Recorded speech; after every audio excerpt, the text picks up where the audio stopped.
Are we on?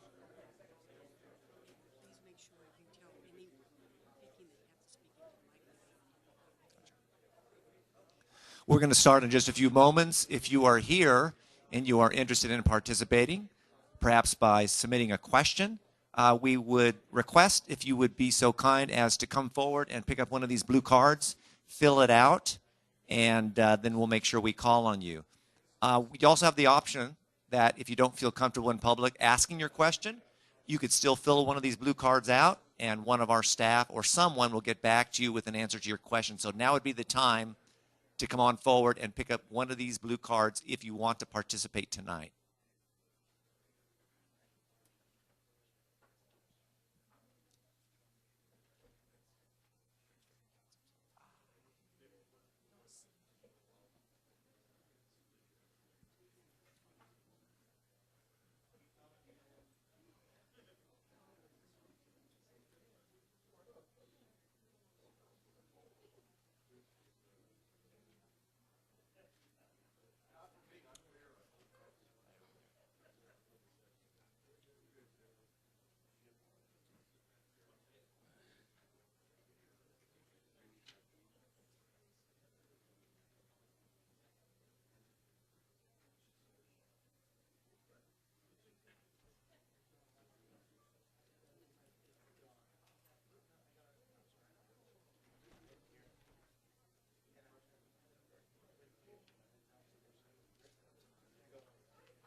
But if you don't want to do it,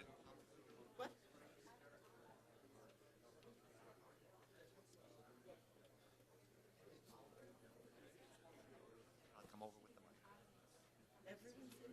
Yes, unless.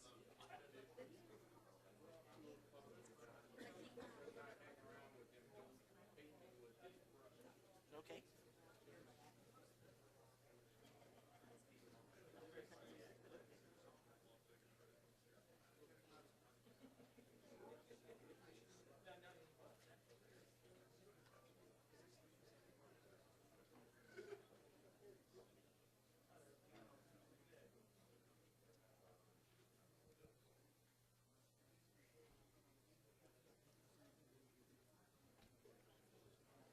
Good evening.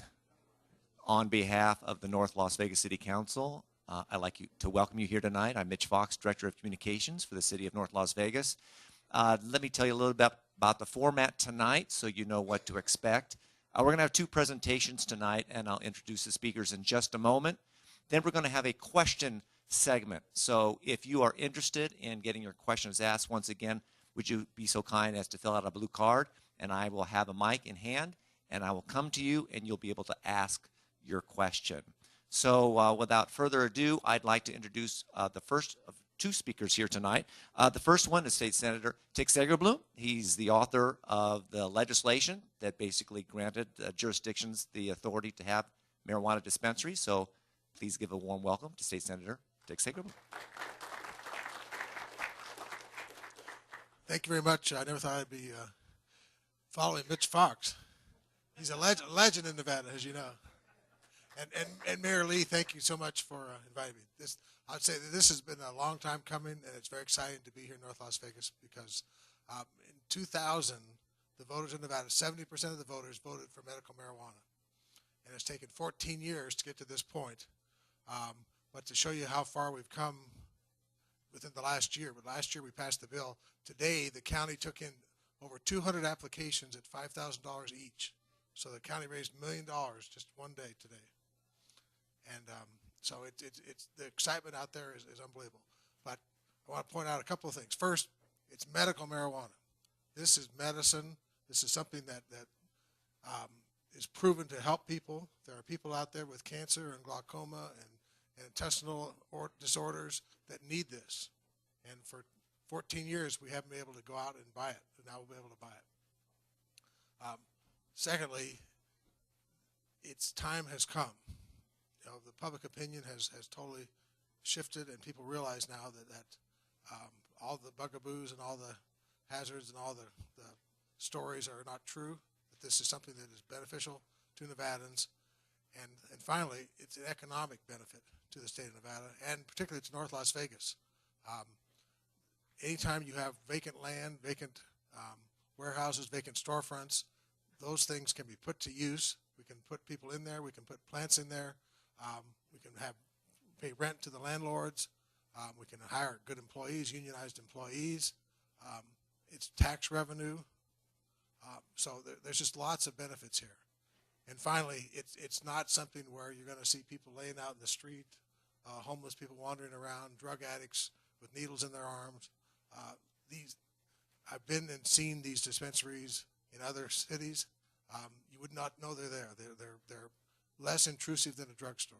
They're very nondescript, and it's a very beneficial thing.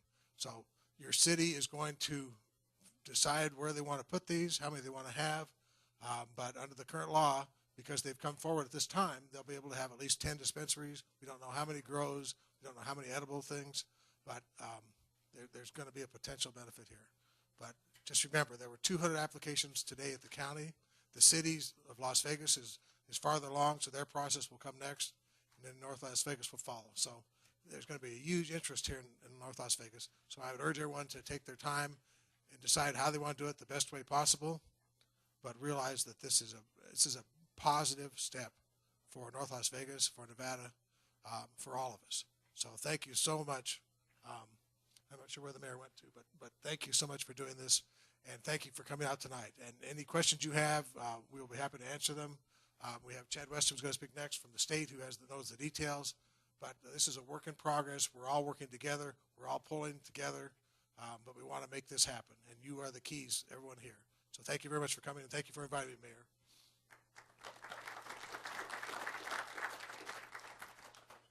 I'd like to introduce Chad. Chad Weston is Bureau Chief. This is the longest title, I know.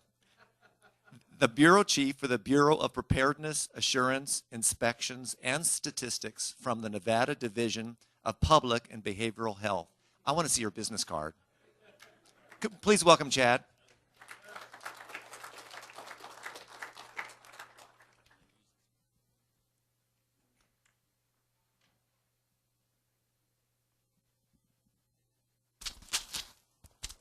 All right, thank you for that warm welcome. Thank you, Mayor, City Council, for the invitation to be here. Hope that we can alleviate questions that you're hearing in North Las Vegas. We're trying to be thorough with the title there. That's, the agency I work for at the state. I'm the Bureau Chief over medical marijuana. As far as the Bureau name, we just use the acronym PACE. Works for us. It's a lot easier. PAIS. All right, so I have to coordinate slides here. There we go. Okay, I'm going to move quickly through these slides. We have a lot of information. I was asked to provide a broad overview of the program. So some of you are here, you want to know what medical marijuana is.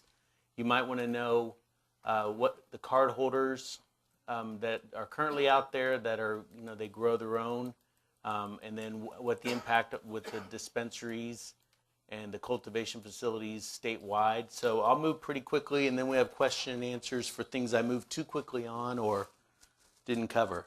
These are the, as the senator said, this is a quote of the Nevada Constitution where medical marijuana was authorized.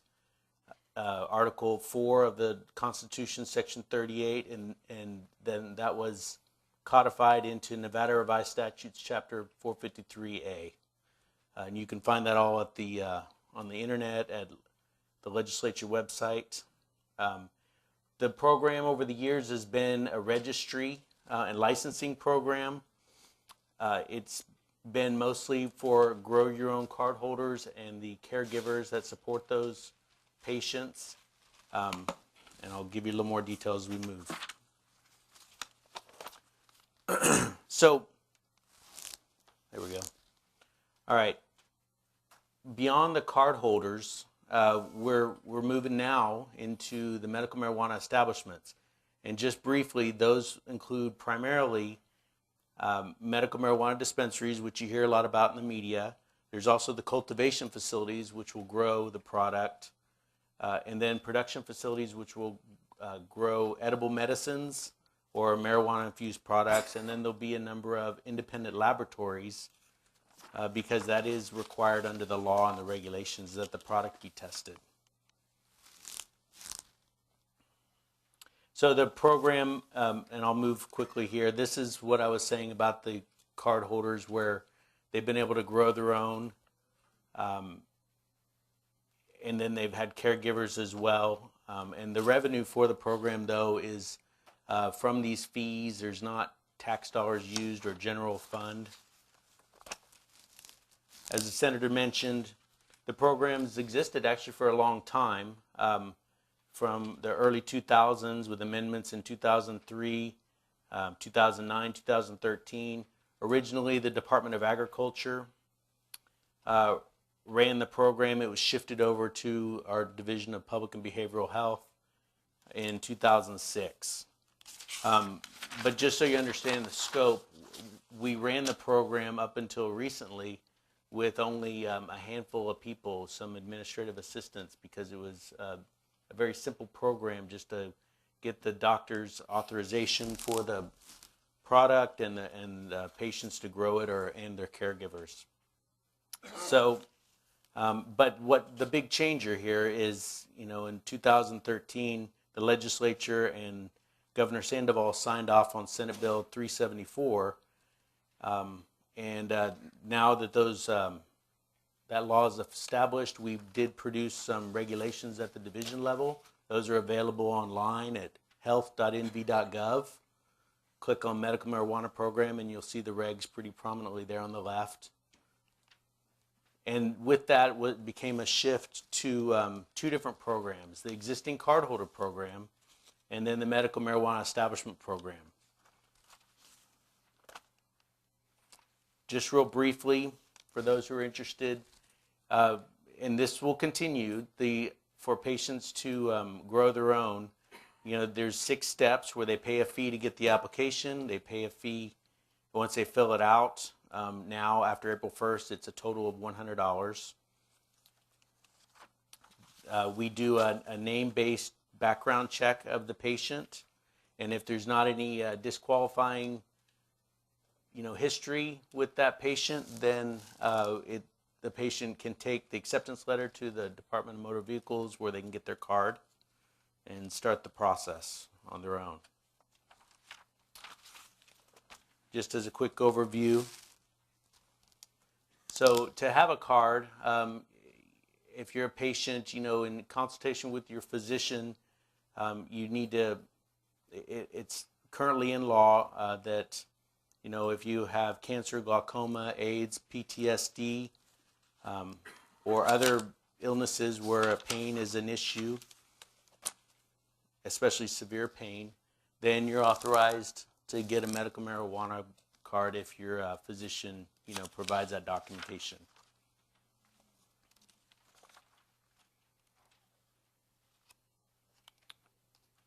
Just a note here that kind of new last couple years. I'm on the right slide. No. There we go. We've had underage card holders lately, under 18. We've had them applying for cards.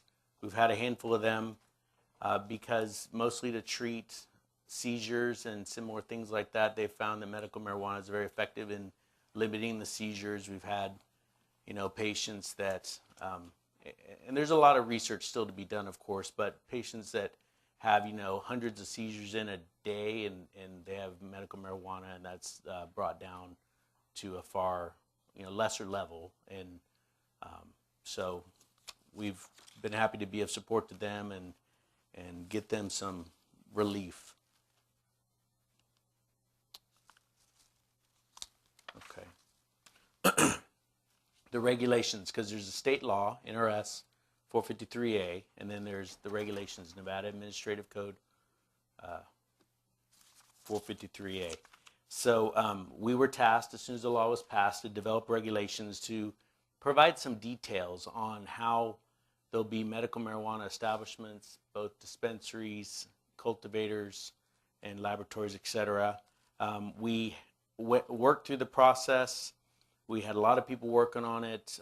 We got expert opinions. We had 7 public meetings throughout the months. And we made many changes to the regulations along the way. We heard from patients, we heard from potential applicants, we heard from experts from other states. And so then finally, in March, we had our regulations adopted by the State Board of Health and final approval by the Legislative Commission on March 28th. And we did meet our deadline of having those adopted by April 1st. So again, I mentioned the website where you can read the regulations for yourself if you haven't already, but they address everything that we feel we need to look at as far as, and it includes applying for an establishment certification, the registering the agents who are the employees at the establishments,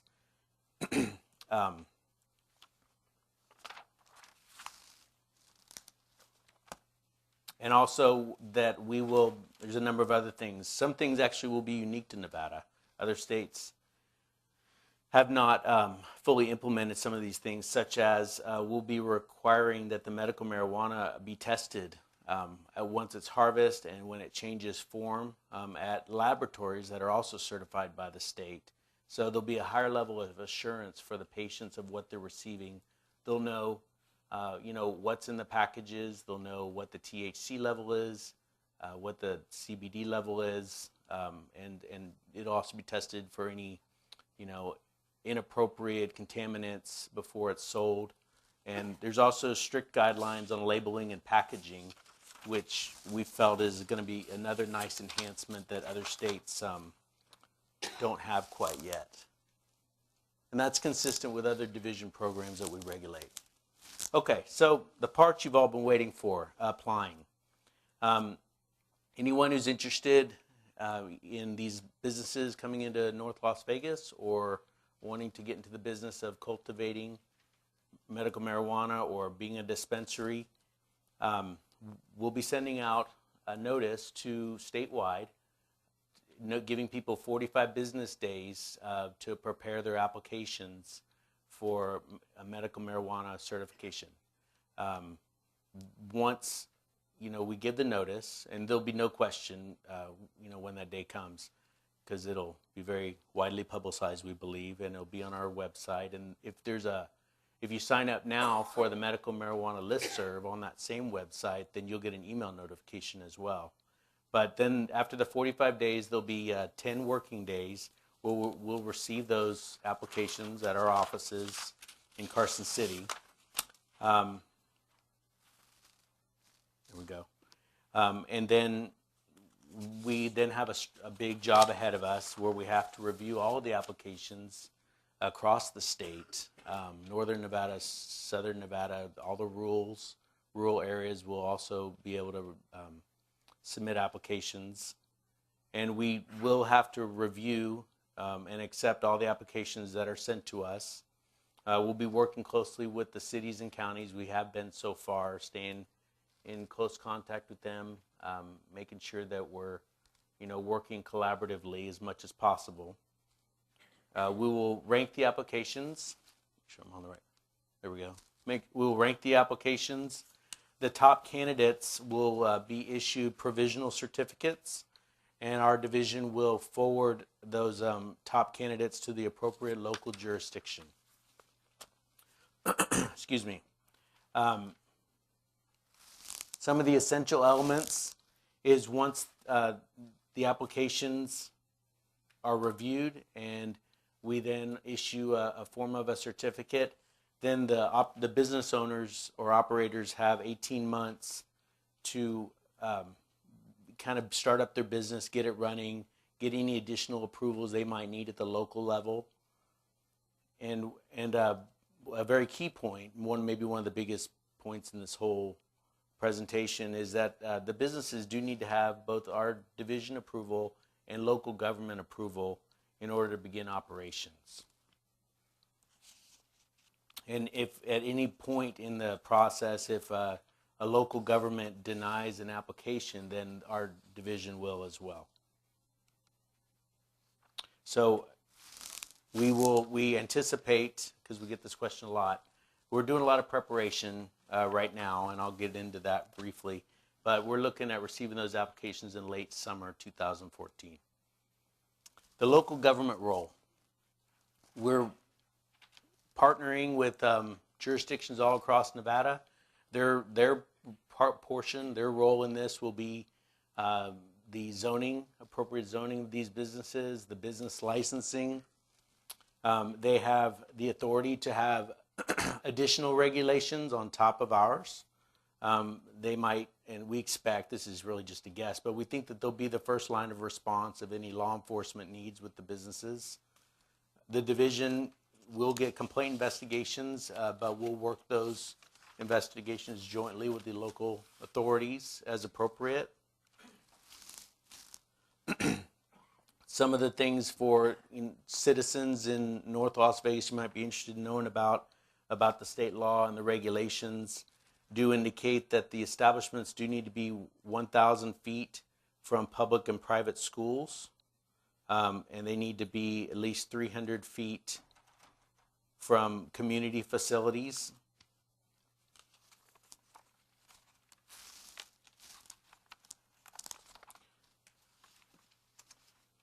One second.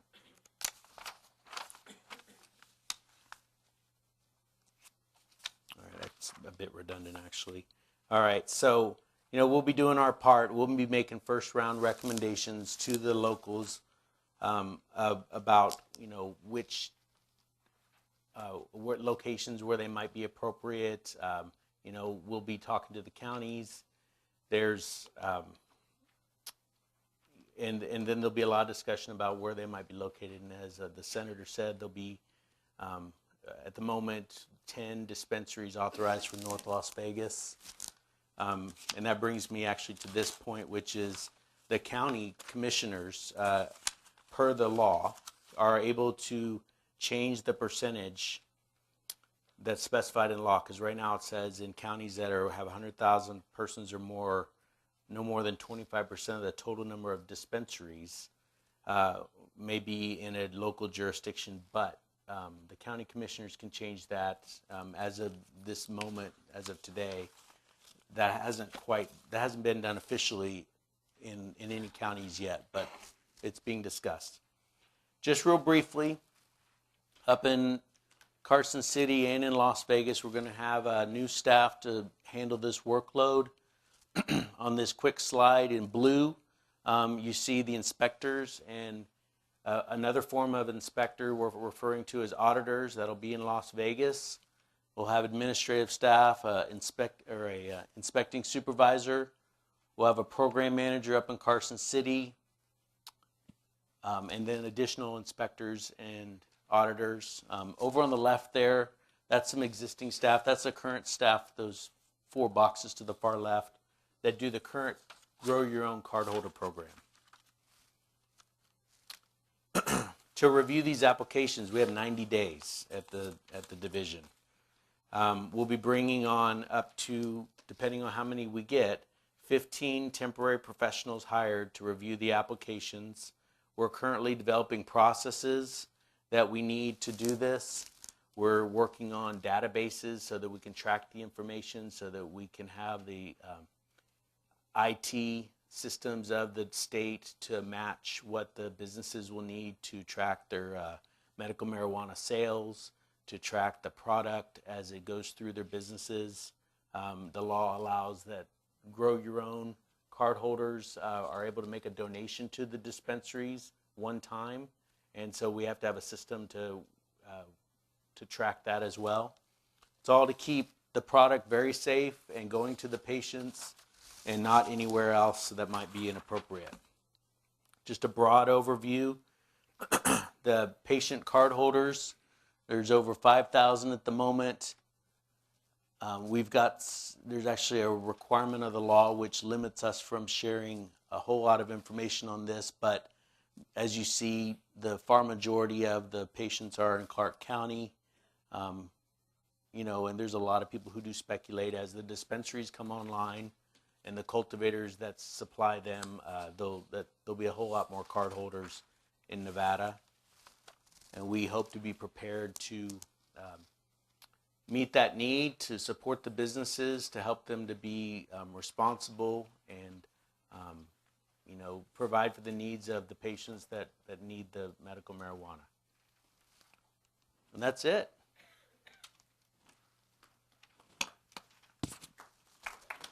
Thank you. Okay, anybody have any questions for one of our guests? We have a number of people here, and we want to make sure that everyone is heard from. So if you could please limit your questions to about 2 minutes, that would be great. I saw a hand over here. Go ahead, sir. Please stand, and I'll come over and bring the mic to you. And the measurements to the locations, is it line of sight or a walking path? Has that been clarified? You know, that is a good question. We've been working with the locals on that. You know, I'm going to have to get back to you on that because line of sight, when there's buildings in between, that is something that has not been, we haven't been asked that, and we haven't received the applications yet to really start discerning that. But we have been talking with the different local officials, and we'll have to get legal interpretation to answer that. Thank you. Good question. Another question, and please, when you stand, could you go ahead and state your name and make sure that blue card is filled out.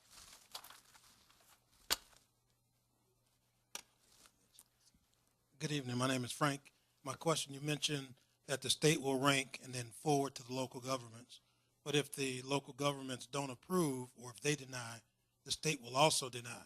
So can you explain the ranking process that's going to be done by the state versus one of the local governments? And if they send only so many apps, what happens? It's a good question. Thanks, Frank.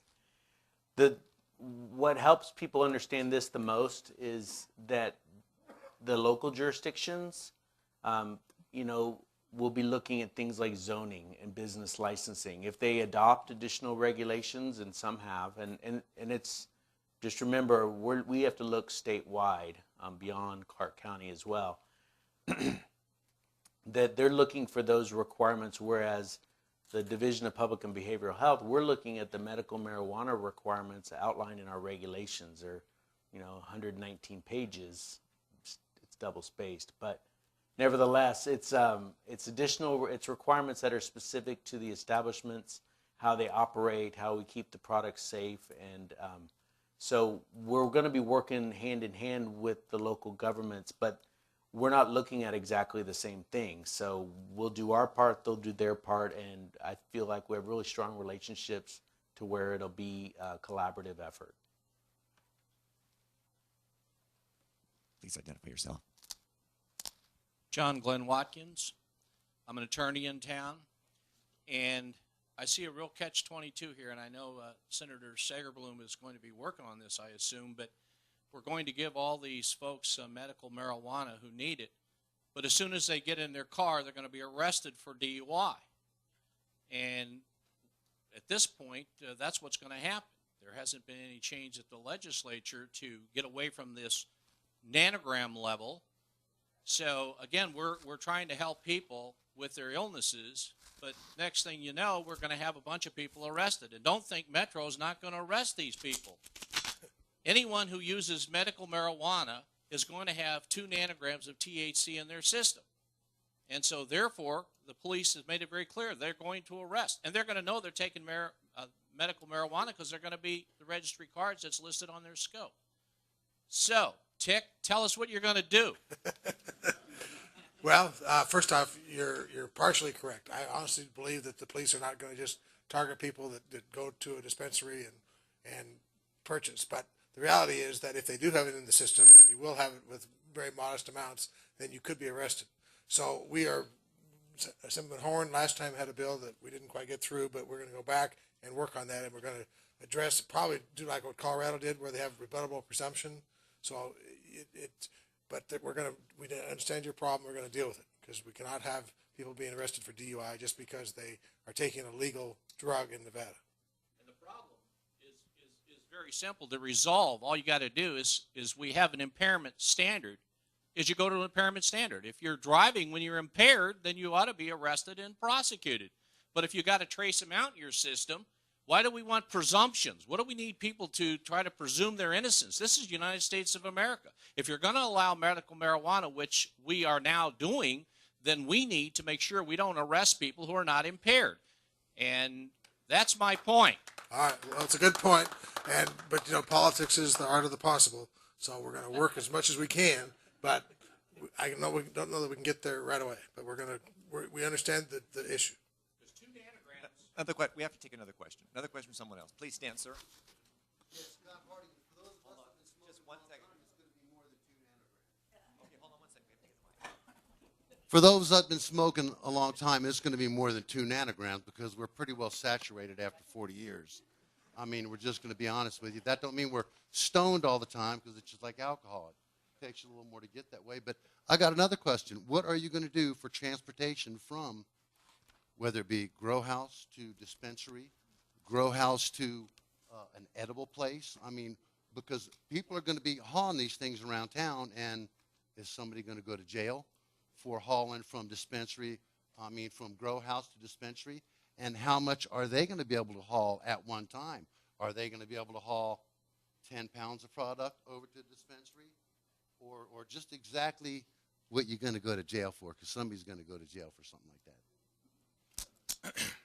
Thank you for that question. You know, if you want to look at the regulations, it's outlined pretty clearly. There's appropriate transportation from the cultivation sites to the dispensaries, also to the production facilities.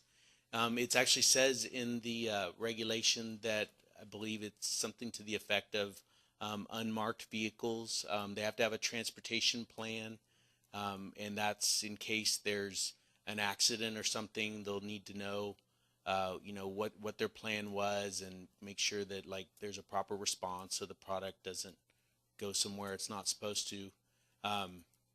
But that's clearly specified in the regs, and I'd encourage you to refer to them. We thought that through. We looked at other states and what they're doing, and we've checked with other states to, as we were working through the process now, if we put this language in the reg, will that be appropriate? Has another state had an issue with that? And so we did the best job we could. We feel pretty comfortable with it.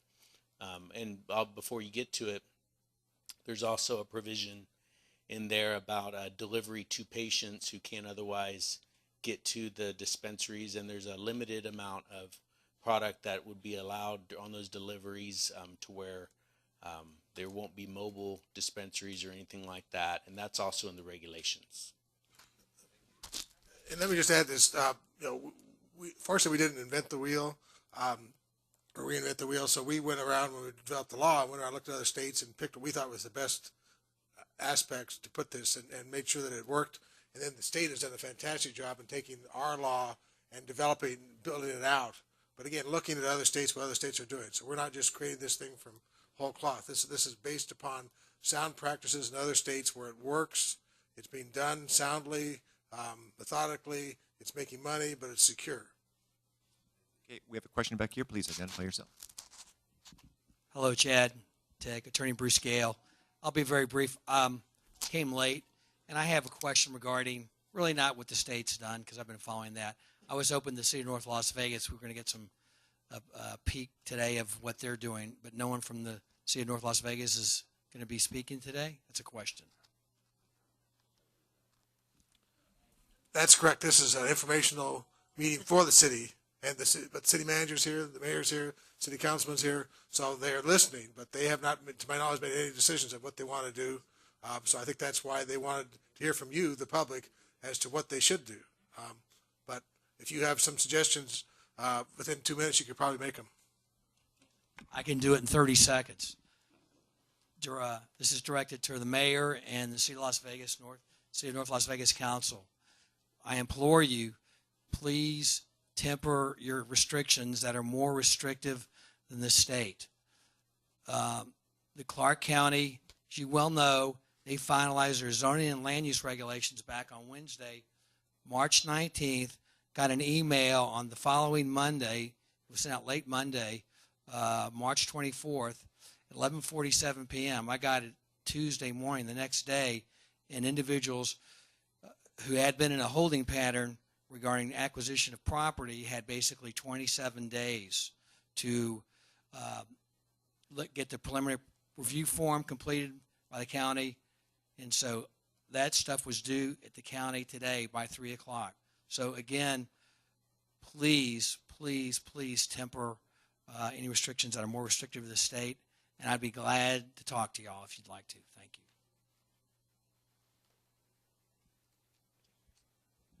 My name's Dan Rush. I'm the Director of the Medical Cannabis and Hemp Division for the United Food and Commercial Workers International Union. And actually, we just changed the name to the Campaign Workers Rising Campaign. Chad, Senator Sagerbloom, first I want to thank you for the comprehensive and tough work that you've done.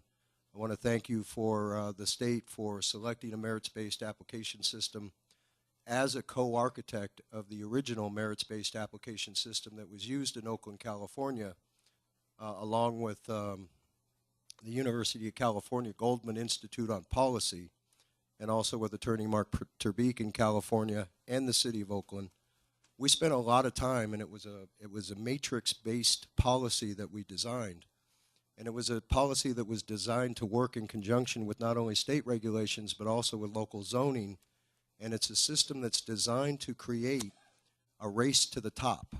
And so we hear a lot of concerns and discussion, and I'm speaking now directly to the mayor and also to the council members and the city manager and the city attorney. It's a system that was designed to avoid carelessness, recklessness, and other unsavory, unsatisfactory, intolerable conditions.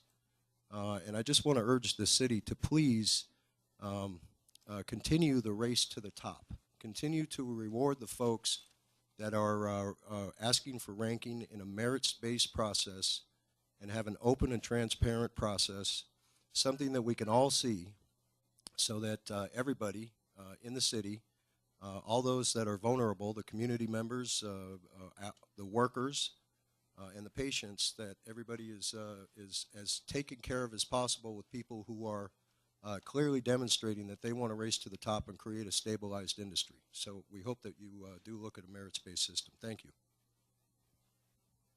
Anybody else? Let's start with you right here. Let me have your name first. Hi, my name is Harrison Gale. I'm with G&B Wellness in La Casa Verde. I would like to ask a question to the state and pose a comment to the city of North Las Vegas about the co-location and co-ownership, so-called vertical integration of medical marijuana establishments. I know in the state regulations this is allowed, but I want to know in this merit-based system, is this, complete integration from seed to sale tracking favorably regarded, indifferently regarded, or negatively regarded? Because there is some discrepancy in how it's being viewed at the Clark County level and at the city of Las Vegas level. So I want to make sure that the city of North Las Vegas proceeds, as the best way possible and in accordance with the state's wishes.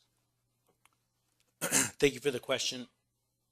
You brought up two topics, though, so if you could clarify.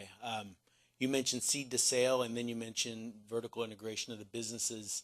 Those are two different concepts. You can actually have tracking of the product seed to sale, even if the businesses are not integrated. At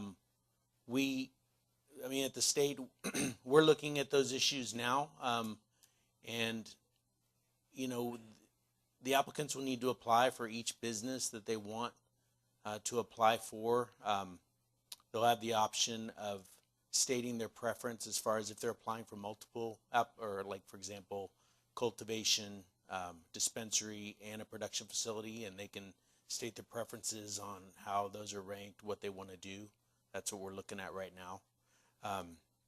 But as far as even if a business does not end up being integrated, we still are looking at options and working with all these businesses to where we can track the product from seed to sale, because that is what's in the law. And it's mentioned in our regulations too. And we feel that's important so that there's not inappropriate diversion of the product. Hopefully that answered your question.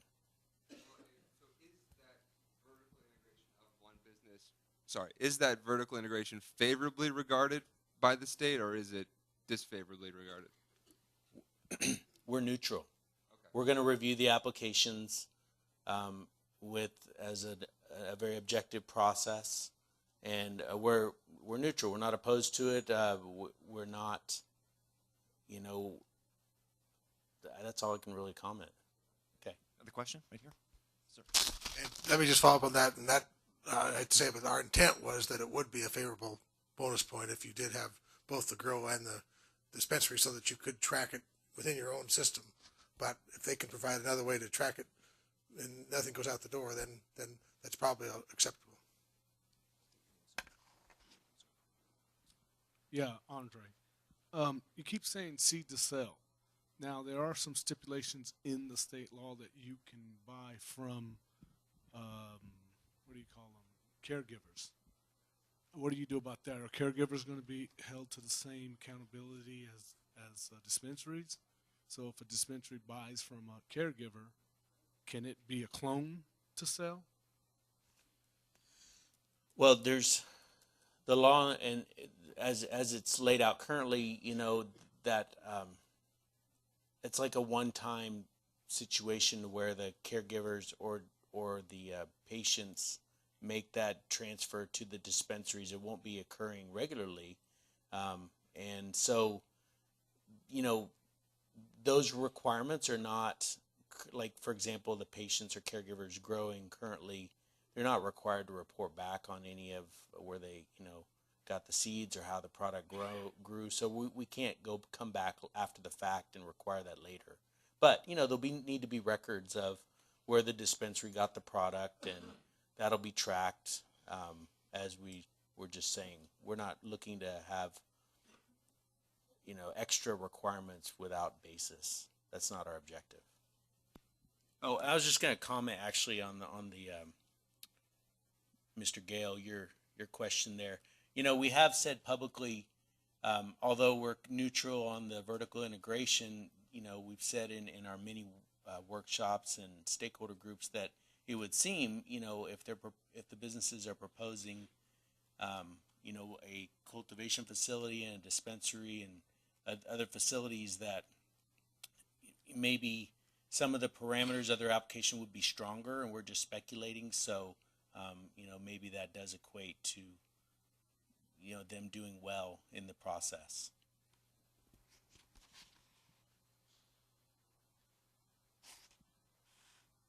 Hi, yes, Sherry Harris. I was wondering, in the licensing process, I've noticed in the Las Vegas proper, versus they have a lot of people coming from everywhere that are applying for the licenses.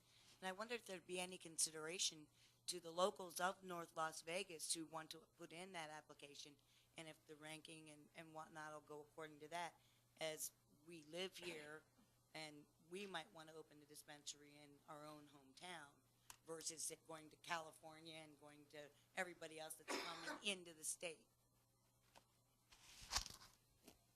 It sounded like that question might have been partially towards the city, but, you know, in the requirements, it does indicate that one of the things we'll be evaluating of the applications is donations to the state of Nevada and its jurisdictions, and, you know, and I don't have the language off the top of my head, but like there will be an evaluation of taxes paid and donations made and stuff like that in Nevada. So.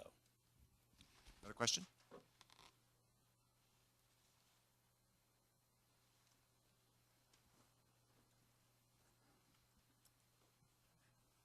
Hi, I'm David Bretz. I had a couple questions. First one, to get a medical marijuana card as a patient, can mental problems also classify you for the medical marijuana card, like a panic disorder or anxiety or insomnia or anything like that?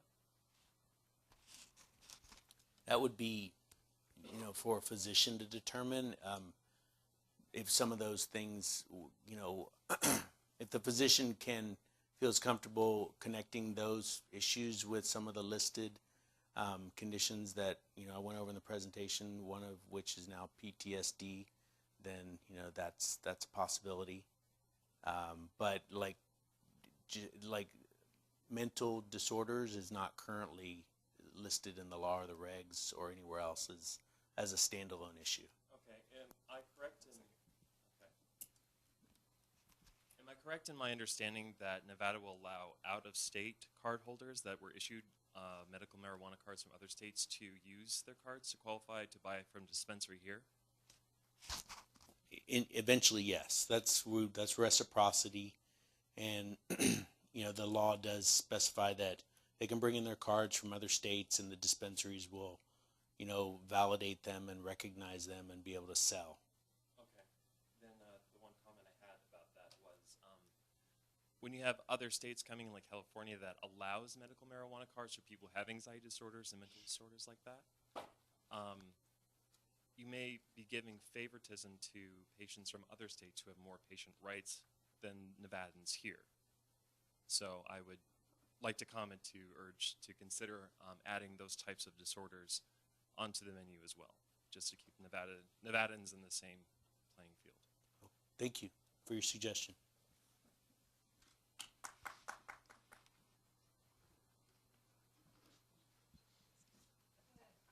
Hi, Elizabeth Mayes. The state of Utah, they don't issue cards, but they allow minors to utilize medication. Are we going to allow to fill prescriptions from other states if they don't have a card?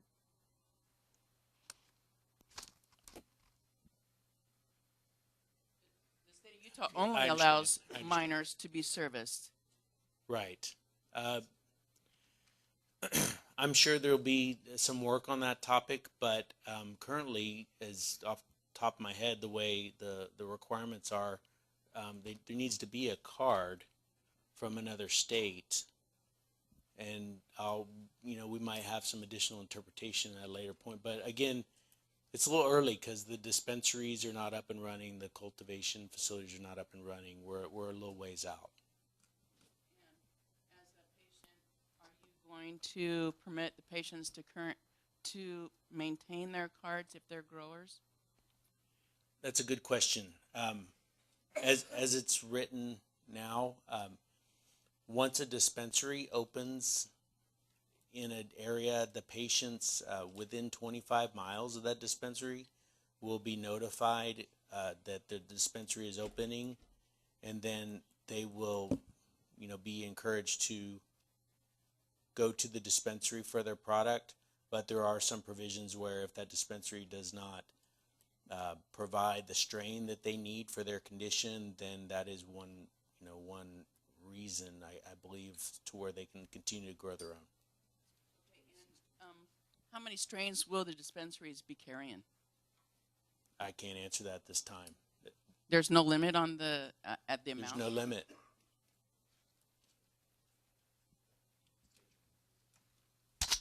Let me just follow up on the grow your own.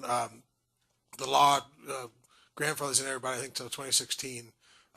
The intent is to come back to the legislature next spring and revisit that issue because that's come up a lot for people that are growing now who claim that they can't afford to go to dispensary and things. So we'll be addressing that issue next session. Yes, my name is Ed Euling. It seems like the regulations really favor the very wealthy. Take the case of Brian Greenspan, who announced that he was going to apply for a license. He has owned real estate companies that have probably paid millions of dollars in taxes. And does that give him an advantage in getting a license? And does he personally have to have paid those taxes, not his corporations?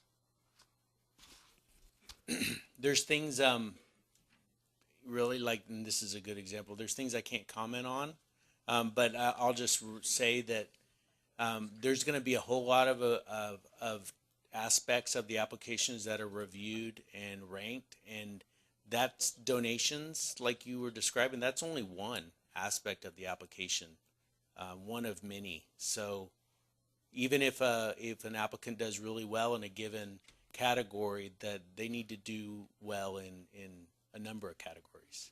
But in presentations I've seen, if two applications are equal and one has $500,000 in cash to show or $250,000 in cash to show, and the other one has $250 million in cash to show or $25 million, the second one would be given preference over the first one. Let me stress that the part about putting taxes in there was to encourage Nevada residents to have an equal footing with out-of-state residents. It was not the intent that the more taxes you pay, the more favorably you're looked at. The key is there a history of paying taxes in Nevada as opposed to somebody from California who comes over here with $1 million. So I don't think Brian Greenspan is going to have any better chance than you will as far as his taxes, assuming you've paid your taxes. Another question.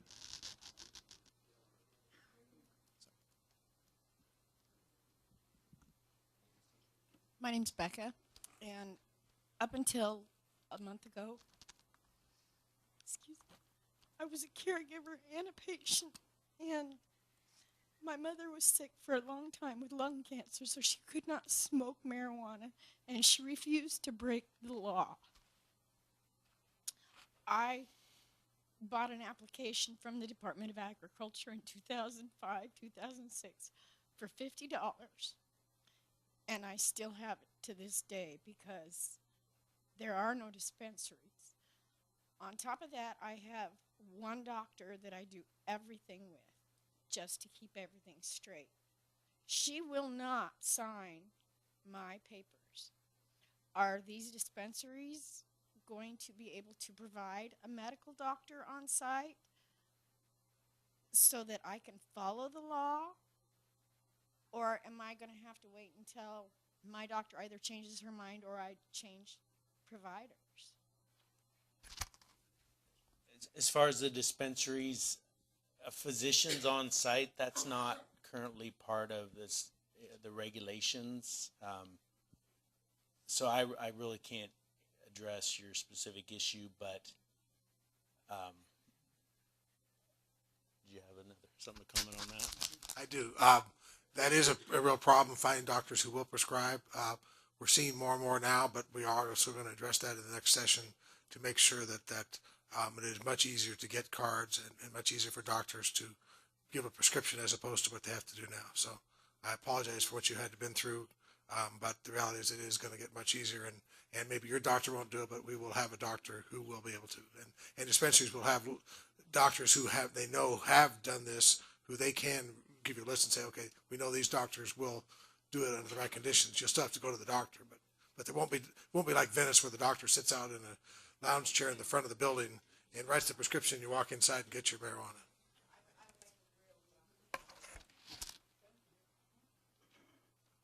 Any other questions? Hold on, let me get to this lid. I'll come back.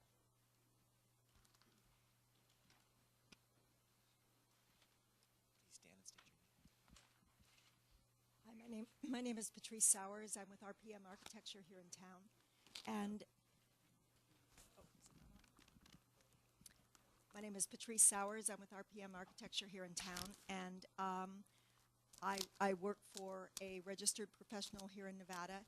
His concern is protection as a professional offering services to this industry. Has the state made any type of regulations as far as protecting attorneys, architects, contractors, people who would contribute to this industry? Right now, it's basically profession by profession. So as far as the architect would be, he would have to go to his own profession.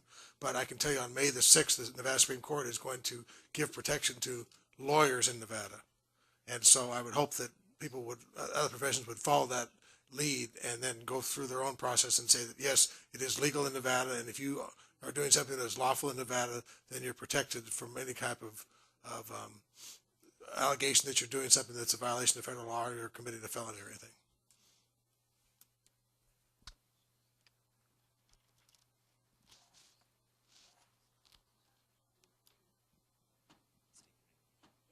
Sherry Harris again.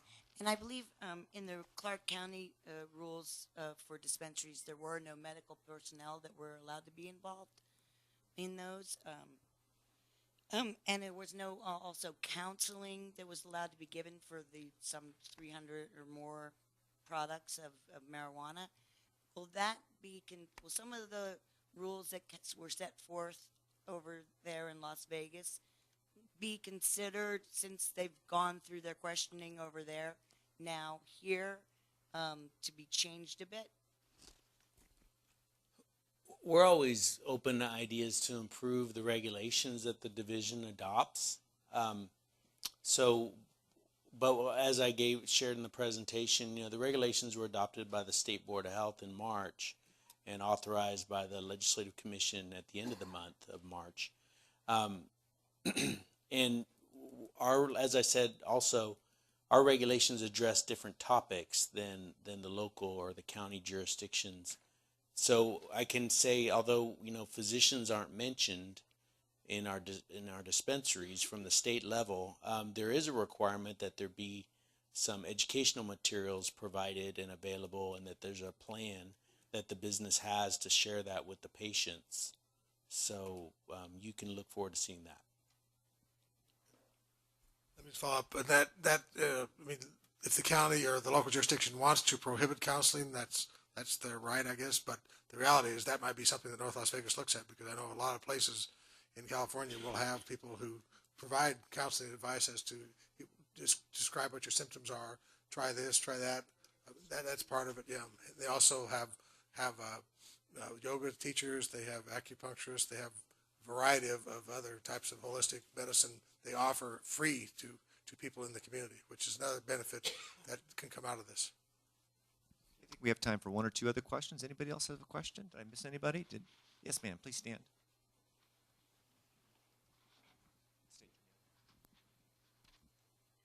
Yes, my name is Paula Richardson, and 3 weeks ago I went to put an application down there on Highland on Sahara to work, and I have quite a few friends that would like to apply, and I would like to know if you're still taking applications to work there. I'm sorry, I didn't catch. Work at which location? Oh, at the state? Oh, okay. Yeah, there's a number of jobs available. They're on the, you can actually go to the website hr.nv.gov, I believe, and it lists all the jobs available. And as I showed in the presentation, there's positions in both Las Vegas and Carson City. And medical marijuana establishment program, yes.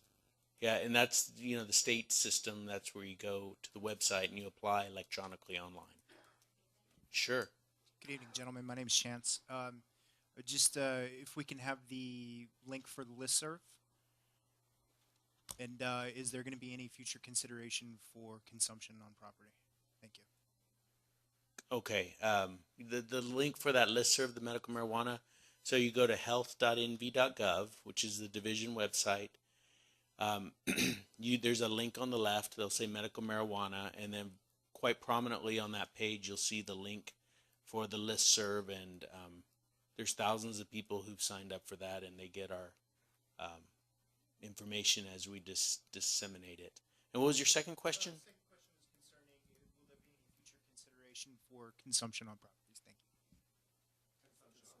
you. Yeah, I understand.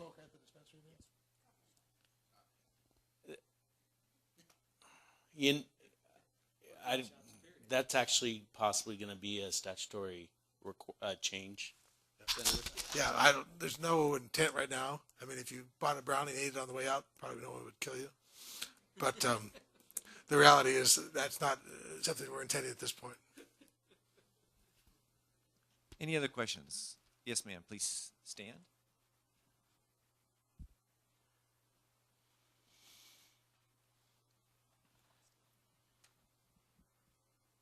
Hi, my name is Gina. I just wanted to know, because I did come in just a tad late. I know Clark County did, for the dispensary, remove that's 300 feet from residential. I don't know if we talked about that or not, because since I've been here, I haven't heard anything about that. Is that going to be the case here, or is it going to still be some type of footage from property, residential doors for dispensaries? Correct. Yeah. So we have the state law and regulations, and so I don't know exactly what's listed for Clark County, but the state requirements for distances away from schools at 1,000 feet and community centers at 300 feet, that'll be the minimum. I know about the parks, the school, the communities, and all that. That's up to North Las Vegas. If they want to have, there's no distance requirement. They can do that if they want to have 1,000 feet from residential. That's up to the local city council and the mayor. Thank you. Okay, anybody else? Did I miss anybody?